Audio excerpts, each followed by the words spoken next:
The Witch of Moon's Lane presents How to Witch, Bitch. Welcome back to How to Witch. Michelle, Witch of Moon's Lane. Hello. Hello, darling. How are you? Good, thank you. I'm good. Right, we've got a comment from Jenny, who has sent a message about one of our podcasts so far. And, you know, these ones have been very varied. We've covered a number of different things. The wheel of, what's it called? The wheel of the year. Mm-hmm. Also love spells. We've covered off graveyard dirt. No, don't take it. There. That's essentially the message from that one. Also, you know, the basics for witchcraft. This one from Jenny is saying, hey, Michelle and Moira, your podcast is so interesting. Well, that's why we're reading your message, Jenny. I know a bit about astrology and how moon phases affect so much of our lives, but my partner, Darren, thinks it's rubbish. Oh, Darren. Dazzler. Could you do an episode that makes it really easy for him to listen to and maybe understand a bit? Of just what moon phases are and why they affect us. Okay. So in astrology... And it would be interesting, Darren, because it'd be lovely to know what his sign is, because your sun sign is how you present yourself. So, and your moon sign is how you deal with emotions. Mm-hmm. So, you know, like say, for example, I'm an Aries, and so I'm very much confident. I'm out there, I'm in your face. But my moon sign... Check. But my moon sign is Pisces. Oh, okay. Which is how do I deal with people? So that's kind of like if I was an Aries, you know, I'd be like... You'd be full on. Yeah. So I've got this, although I get up in the morning want to kill myself, you know, not just crackers with it because it's an interesting combination. But anyhow, the Pisces is what my moon sign is. And so when the moon is in different phases, it will affect your moon sign. And so if you're not sure full moon, you would be full Pisces. Full Pisces, yeah. So I'd be more into that. So that's why people say, hang on, astrology, everybody that's an Aries is reading Aries can't have the same. And they are absolutely correct. They can't be, because at different times they are experiencing different things. And if they don't know what their moon sign is, that's how they're dealing with people. So your sun sign and your moon sign, you need to start looking up what those two are. You've got your rising sign and you've got all these other ones, but really just basically let's just start with everyone looking up their moon sign. So how do you figure that out? Well, so the sun sign is the day you were born? The day you were born, basically the day you were born in that astrological sign. Okay. So, you know, if it's from the 21st of March to, So the moon sign is basically, there is a moon calculator, you can Google it, is where was the moon at the time of birth? As in, so you'd need to know the time of the day you were born. So when I say full moon's in Taurus, this is what it means. But it's only in Taurus for that 1 to 2 days, and then it might go into another sign. Because it's moving through the signs. Yeah. Because that's the thing, because I'm a Virgo, and I know there are parts of me that are totally Virgo. Other parts of me are not at all. The organisation thing. I try, but I try to be, like I'm always trying to be organised. But then let's find out what you are. What my moon is. Yeah, let's do that because we can find personal, it out. Isn't it? All right, hang on. Do you go to a moon calculator? Yeah, so just go to a moon calculator. So, right. Moon, is this okay on the work Wi-Fi? Yeah. Yep. Okay, calculator, Okay. So your moon sign. All right. It's just on normal Google, moon sign calculator. Yep. All right, so my birth date was the 1st of September. September the 1st. Oh. Now, remember, days also mean things too. So the first, the first and the second and the third and the day, until it gets up to, so 25, you add them together as 7, so anything under the 10, so it really goes 1 to 9.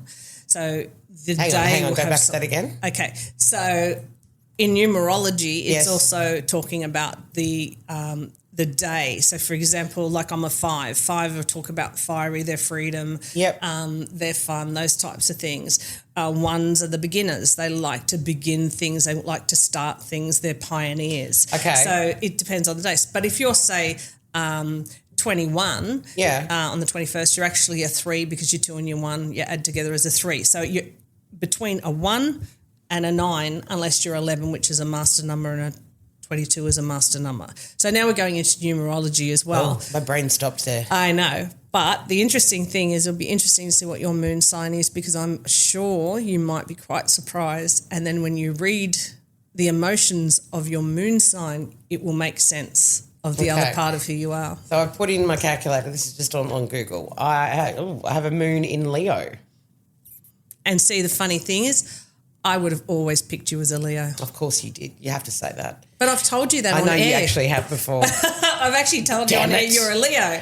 So your deepest need is to feel appreciated and admired. You have a strong need to be seen and heard and to be able to express yourself without worrying about being judged or criticised. You're naturally creative, like to express yourself. Having your efforts recognised can be very fulfilling for you. Pretty much all of that, yes. Where's my pay rise? No, I'm joking. Yeah, we'll go back into manifesting that. Remember? Oh, yes, manifest all of my goodness. So that moon sign is it also says describes what gives you the deepest, most secure feeling. So deep down, your feeling of how you interact with someone and how you see the world is your moon sign. So technically, I'm an Aries. So I'll walk in a party and I'll be like, hey, how you going? Are you over there? Yep. And then I'll sort of sit down and then bring out the moon sign of the Pisces of wanting to get to know someone. Right, okay. But you might be, say, a sign that's really not in your face. So you sort of come in and you're a bit shy, but then your moon sign could be that of a Leo. So in the end, you've got the whole party around you, but you're not necessarily an extrovert, or that's absolutely, not that's totally, totally. Yeah, there you go. Wow. All right, so moon signs. Look, we were going to do that. Hope that helps you, Darren. Yeah, so that's and Jenny. But also back to the full moon and how the moon affects people. Well, that's the thing. The lunacy is one thing. So when it's a full moon, it's in full bloom. So that's full bloom as in it's the fullest that's going to be the potent. So when it's waning, it's not as potent. So you'll probably do spells that don't really need the full exposure of a full moon, and then it's waning. So it's waxing, so you've got waning and waxing. The full moon, though, is the pièce de résistance or the new moon when it's a black moon, so you don't see the moon. Wow. So the moon affecting people's moods. That's the reason why there are extra staff and police in hospitals at the time, lunatic. because of the full moon, because of the lunacy. Yeah. And that is actually, when you think about it, body is made up of water, therefore that's how it affects. Same as the sea. Yeah. The tides. It's all affected by the moon. It is interesting when you do have a moment where you wonder what's wrong with me in that moment, and you look up and it is actually a full moon. Yeah. And the other interesting thing is if you want to look at what our DNA is made up of, it's made up of exploding stars. Okay, now you're doing my head in. You're going to have to Google that I'll one too. have to Google that. But that's mental exactly note, exploding stars. So the thing is, we can never, ever not exist in some form or another. No. Because whatever the matter is, it can't be broken down. So we then go back to Earth or whatever that is, and it starts the cycle again. So we're going back to that, what we were talking about in the last episode of the wheel. Yes. So it's completely just you come back as say something else or but that's what it is, exploding stars. They explode, they go back out, and they create more. Now, with the moon as well, the full moon, it's bringing in crystals now as well, because I know that's the time where you're supposed to charge your crystals. Yes. Now, I know all this sort of stuff, but I have no idea what that means. Crystals has always been a massive part of many people's lives. You know, they're either attracted to the amethyst or to the rose quartz or the whatever it is. But each crystal brings a different thing. Yeah. But is that only if you could have a beautiful rose quartz and it could just sit there and it just be a piece. Yeah. But if you are actually believing in its energy and looking, you explain it. How does it work? So the crystals of the earth are working anyway. So they're emitting what their frequency of what their frequency is. Whether you tune into that frequency or not is up to you. So that's why I like to program crystals, and I think we've spoken about that before. But say, for example, rose quartz is still a quartz, but because it has a rose in it, it's sort of amplifying for love and for self-love and things like that. The reason why we put it out into the moonlight, and most people putting it out into the moonlight are usually spiritual people that are working with their crystals. So their crystals are saying, shit, I need to be re-energized. Right. Please, you have to charge your phone, right? Okay. After you've been using it, it's like, yeah. And often crystals that have either done their work or they haven't been charged in the right way, will break.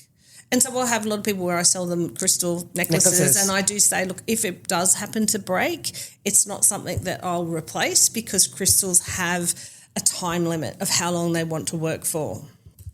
I remember when I was a kid. And maybe what you're working for has been completed. When I was a kid, I bought a rose quartz necklace, and it was one of the, the typical ones, the pointy at the end and the pointy and the silver chain. Yeah. And it snapped on me. And now I know why, because it actually completely snapped. There was no reason for why it did that. No.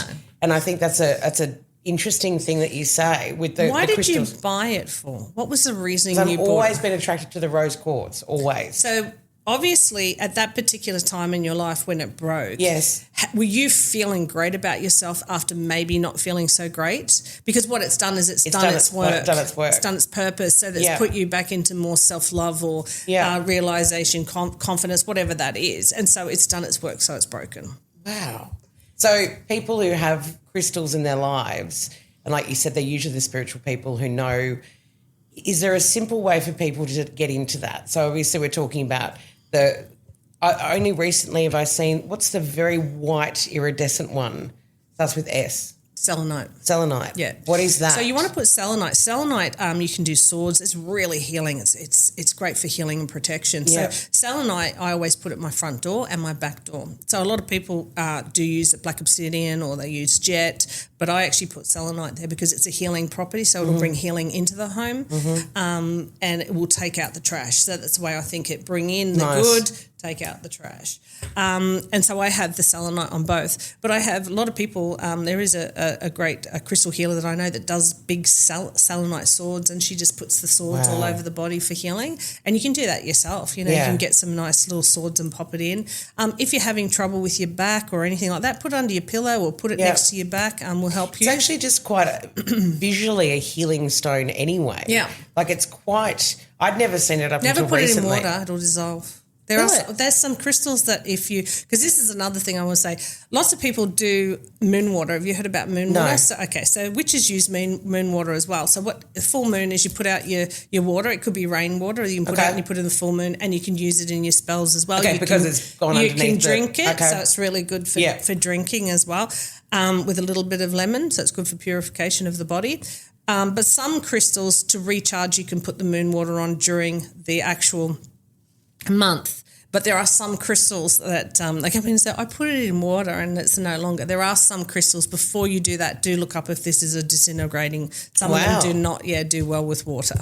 So selenite that was the one, is not the one. No.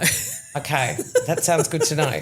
Now, all of these, of course, this is not new information for a lot of people, crystals and crystal work and charging them and everything else. That's been around for millions of years. But a lot of people don't know why they're doing it. So I guess these are the basics as to why you're doing it. Yeah, and what if you're just attracted to something, just grabs your eye and you're attracted to it? You need it. So psychically you can connect in with a crystal. So often when people will come in and they just want to pick a crystal, I will actually say, put your hand above the crystal and see when you feel like a little piece of heat, and pick that one up and see if you feel it, and then pop it down, go again. If you feel another one, pop that down and see which one talks to you, because it will connect in with your energy. Wow. So when I might have 10 crystal necklaces, they're all the same, I will get someone to go along and actually pick their necklace. And they think they're picking it, but the necklace is actually picking you, or the crystal's picking you. I love that. Yeah. And then you can program it. So that's how I go back to the programming of where you pop it onto your forehead, and you just start sort of imagining, that there's light coming through your crown chakra coming out, and you're programming it for what it is that you want. So it's another way of manifesting, but it's a good way to have a manifestation in your hand that you can put in your pocket. So you're taking programming it to be a strength, to be calming, to be, this is the crystal that will be calming to me. And therefore it's manifestation. It's another physical way to manifest. That's what witchcraft is and magic is. It's learning how to manipulate energy around you. We are all energy. And if you're a master at it, because you'll know there'll be two witches and one spell's doing really well and one's not. It's just that one's one's really masterful at it because she's been masterful. Like that's like when you do this. So you pop your hands together. Watch this. This is like Reiki. Yeah. So if you pop your hands together, do this with me. Oh, okay. Right. Okay.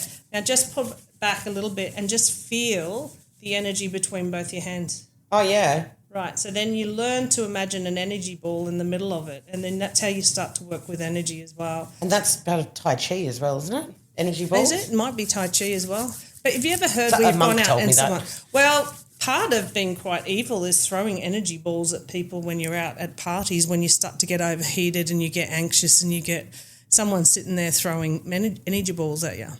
Like stink eye? Stink eye. Stink eye is an energy ball? Yeah, it is. Okay. Well, we've covered so much again today.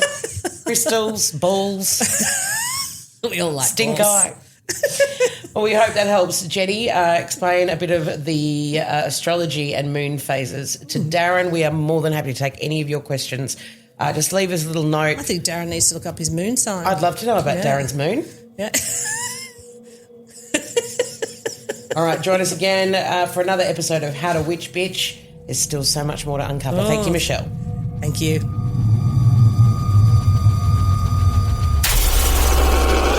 Woodwork Podcasts.